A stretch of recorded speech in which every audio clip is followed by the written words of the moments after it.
Hai, nama saya Ajeng Sriandayani. Di video kali ini, saya akan berbagi mengenai layanan bimbingan konseling kepada anak yang disleksia.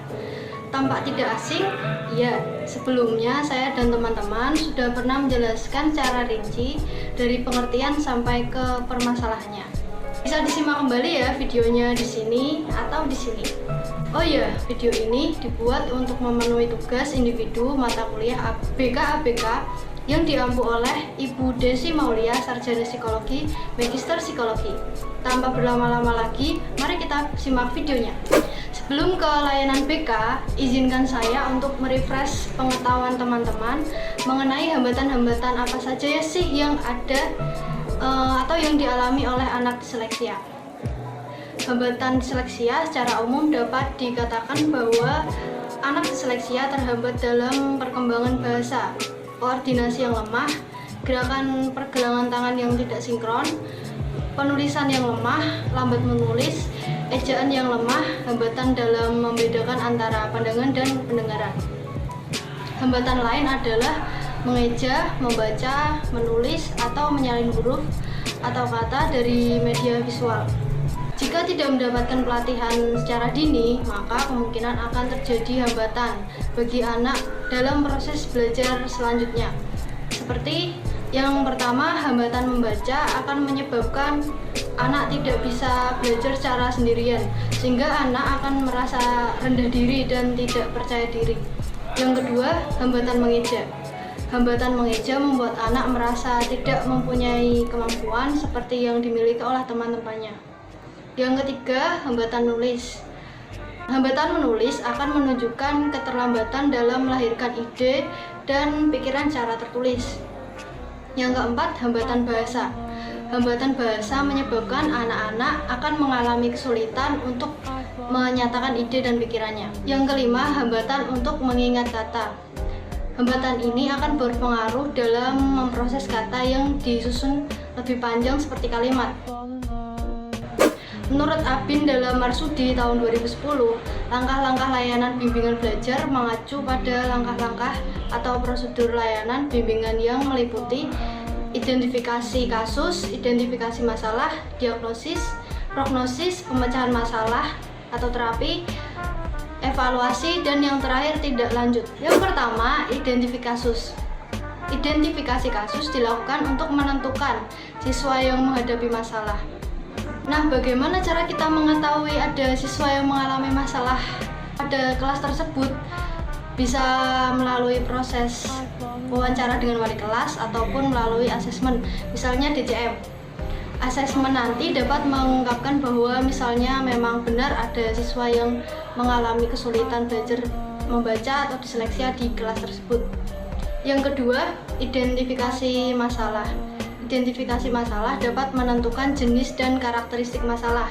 Misalnya, peserta didik mengalami kesulitan belajar membaca atau disleksia, tetapi juga kesulitan dalam menulis. Apalagi peserta didik merupakan anak yang pemalu.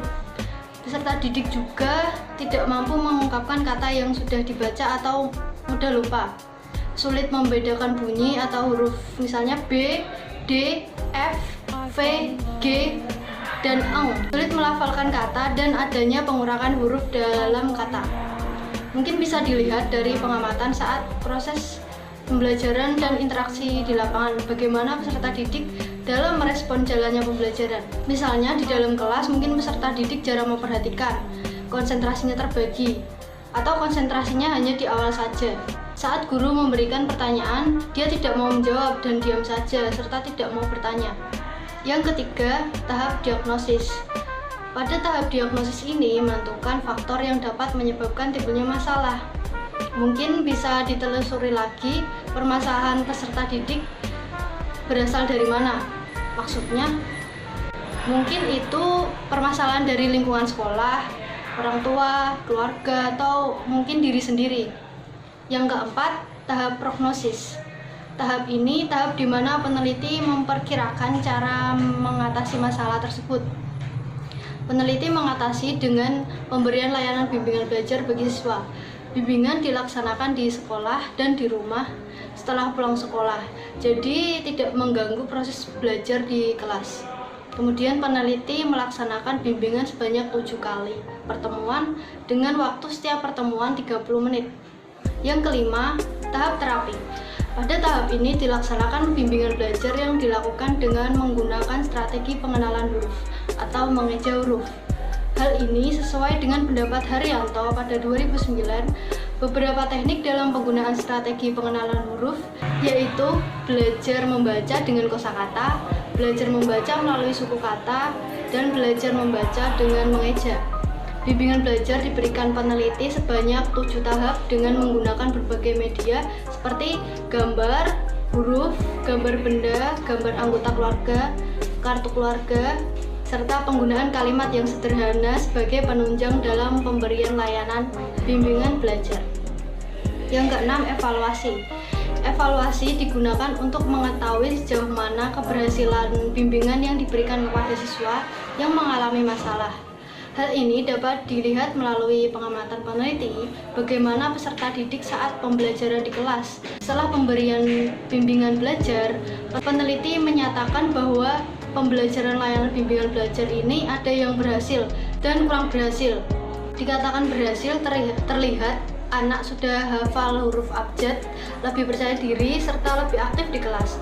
Sedangkan dikatakan kurang berhasil karena di sini anak belum bisa berkonsentrasi dengan baik saat pembelajaran dan kurangnya ketelitian siswa dalam hal membaca atau menulis.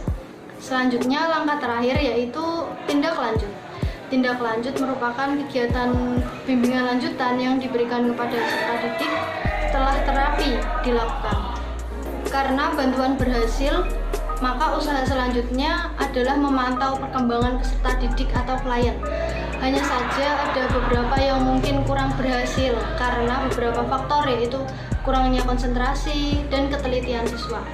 Hal yang perlu dilakukan selanjutnya adalah menyarankan kepada guru kelas untuk melanjutkan bimbingan belajar yang sudah dilakukan oleh peneliti.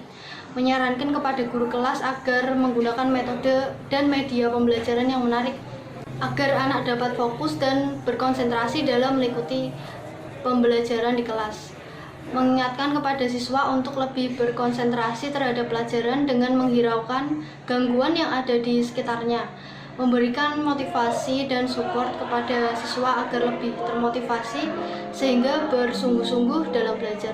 Serta mengingatkan kepada orang tua siswa untuk mengawasi tumbuh kembang anaknya dan memberikan bimbingan belajar saat di rumah dengan membiasakan siswa untuk latihan membaca dan menulis terus. Oke, itu tadi adalah video yang saya persembahkan. Semoga videonya membantu dan berguna. Stay safe and keep healthy.